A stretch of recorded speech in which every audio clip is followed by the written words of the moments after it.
Good people, we're here at Acer at Computex. Huge shout out to them for helping us get here. They have some really exciting stuff. It is getting a little bit louder here, so why don't we go to a much quieter space and check out one of their world's thinnest 14-inch gaming laptop. This is the Acer Predator Triton 14 AI.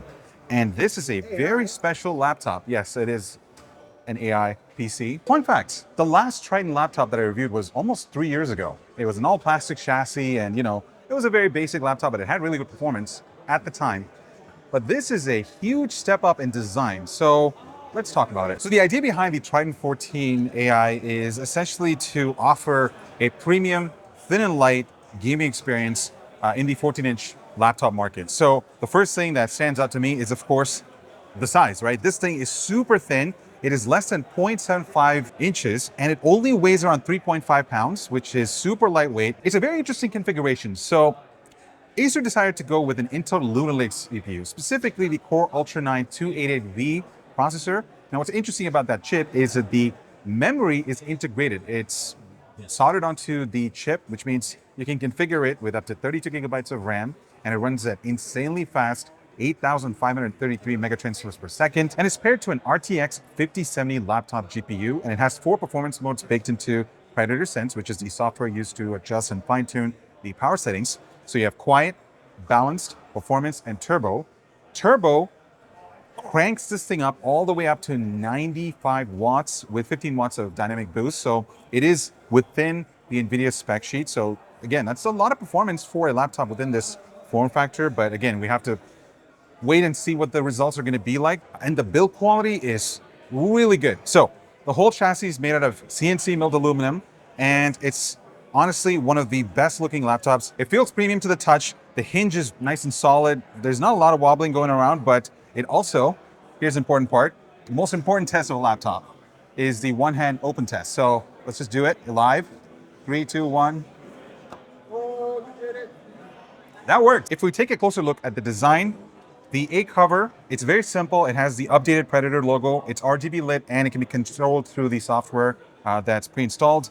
And Acer has actually added anti-fingerprint coatings on top of this. So right now it looks pretty decent. It is a black laptop. That's the only color that they're gonna be offering this in. And moving on to the interior space, I love what they've done with the styling here.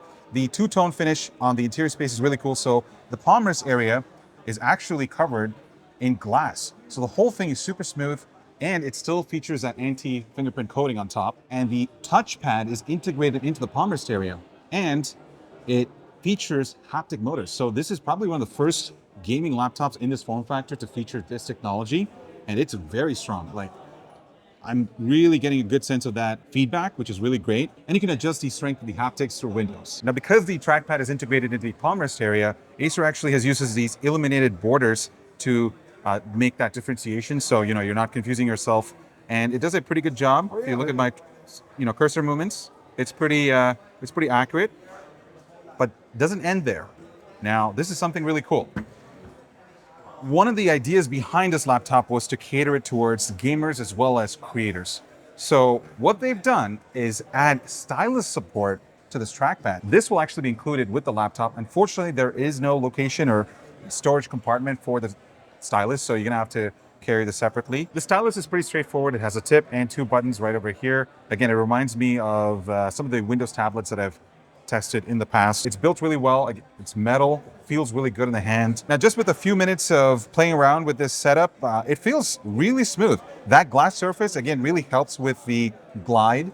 So again, I still have to spend a little bit more time when I get this in the studio to fully test its capabilities. So yeah, definitely stick around for our review. Now, that CPU choice is really interesting because from our tests, Lunar Lake is actually a really interesting choice for those who want really good battery life. We've seen those results, and I'm assuming that paired with a GPU of this class, you could expect probably really good battery life. In fact, the battery size is around 75 watt hours. So that's a sizable amount for a laptop within this form factor, and it charges via USB Type-C, and it supports fast charge. Now, the cooling system for the Triton 14 AI has received a few interesting options or upgrades. So this is one of the first gaming laptops to feature a graphene thermal interface material, which is really interesting. I'm really excited to put its spaces and test out its performance. So certainly stay tuned for our full review.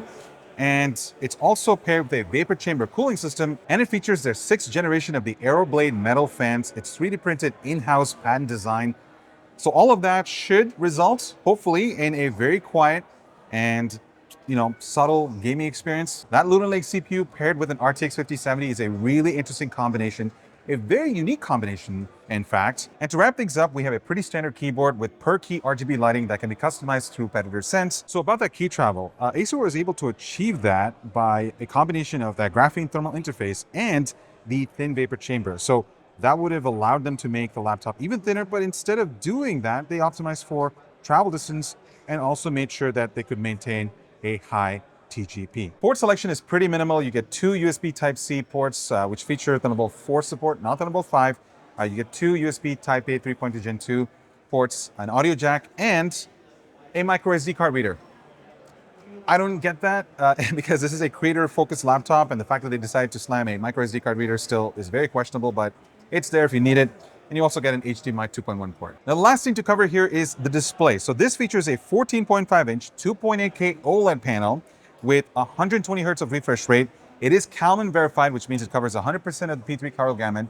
And because it is OLED, the peak outdoor brightness output is very minimal. It's only 340 nits for SDR brightness output. So yeah, overall, a very interesting laptop. I'm excited to get hands-on time with this a little bit more when I get to the office. But yeah, pricing is TBD. Again, with the current situation on tariffs, they're still working on that. But let us know what you guys think. So that was the Triton 14 AI. But Acer also decided to update their Neo14 series, which is more of an accessible lineup, something that's entry-level, something that's a little bit more budget-friendly, because you are going to be compromising on things like build quality. It is still using the previous generation design, but in this case, they have updated the specs. So this time you're getting the Core Ultra 9 285H Air Lake processor, and it's paired with up to an RTX 5070 laptop GPU. Interestingly, the TGP on the Neo 14 is slightly higher than the Triton 14, since Acer's using a slightly thicker chassis, so they were able to feed it with a little bit more power.